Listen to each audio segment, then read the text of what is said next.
All right, today we're going to take a look at solving equations that have fractions and decimals in it. The main thing you want to remember is that just because there's fractions and decimals doesn't mean we're going to treat it any differently. It's really just following those same legal moves and then applying them, but just with fractions and decimals. So to start, kind of just getting our brains going, remember, we've done situations where we've had decimal answers, so when our problems don't end up as a whole number. So for example, the equation 3x plus 2 is equal to x plus 5.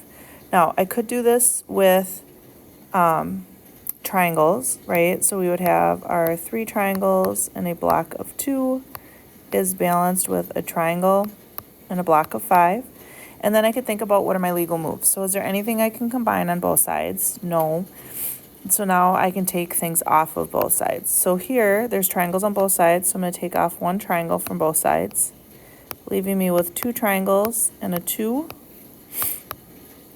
and a block of 5. And now since there's blocks on both sides, I'm going to swap my 5 out for a 2 and a 3 block, because that allows me to then remove 2 from both sides, leaving me with 2 triangles and a 3 block. And at the end, we're looking at 3 being split between 2 triangles. So we would do 3 divided by 2. So 3 halves is equal to a triangle, or we could also say that it is 1.5 is equal to a triangle. So now we want to look at situations where we actually have decimals or fractions within our problem. So what if we start with 3.2x plus 6.5x is equal to 38.8. Now I'm going to try and show this without the triangles, because that is basically the direction that we want to move. So first thing I'm going to do is I'm going to look at both sides and think about, is there anything that I can combine?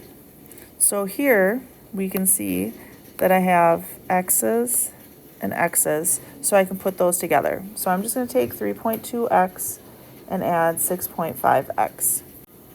So when I add 3.2x and 6.5x, I get 9.7x is equal to 38.8. Now essentially what I have is I have triangles on one side and a block on the other.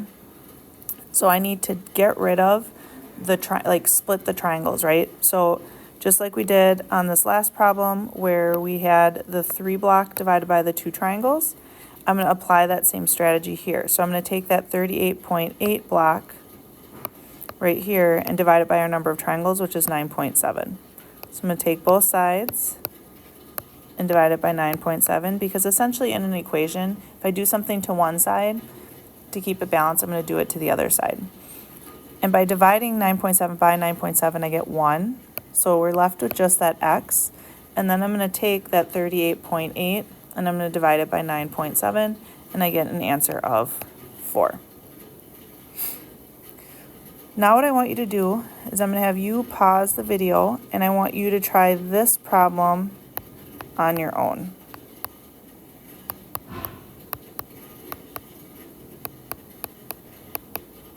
So think about those legal moves that you can use and how that might apply in this situation. So if it helps you, you can kind of use colors to show kind of what are what would be triangles and what would be blocks, or you could use shapes and things like that. So I noticed on my left side that I have 2 things that are both x. So I'm going to go ahead and combine those. So I'm going to take my 1800ths x and I'm going to add my 2/10ths x. And that's going to give me 0.38x plus 4 is equal to 4.76. Now if I kind of continue with those colors, okay, so now I see I have blocks on both sides. So I'm going to go ahead and get rid of that by taking away 4 from both sides, so I'm able to cancel that out. And now I have 0.38x is equal to 0.76. And just like I did on my last one, I'm going to divide both sides by my coefficient of x. So that would be that 0.38. So if I take 0.76 divided by 0.38, my x is equal to 2. And we could verify that through our check.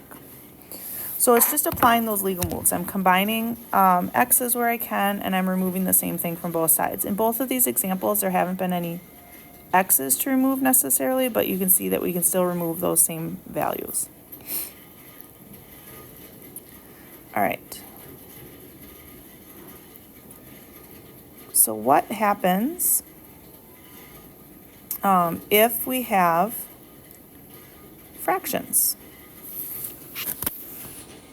So what if we had 1/2 x plus 10 is equal to 2/3 x? So once again, I'm going to kind of use colors to help show what we have.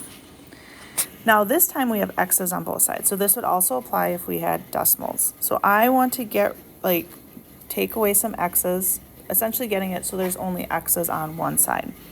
And since on our left side there's x's and a number, it makes more sense to get rid of our 1/2 x. So I'm going to go ahead and subtract 1/2 x from both sides. That leaves me with 10 on the left side. And remember that with fractions, we want to find a common denominator. So for 2 and 3, our common denominator would be 6. So 2/3, if we multiply each of these by 2, would be 4/6. And 1/2 is 3/6. So I do 4/6 minus 3/6, and I get an answer of 1/6 x. So that is what I have on my right side of my equation. Now, just like we did with the decimals, we're going to divide by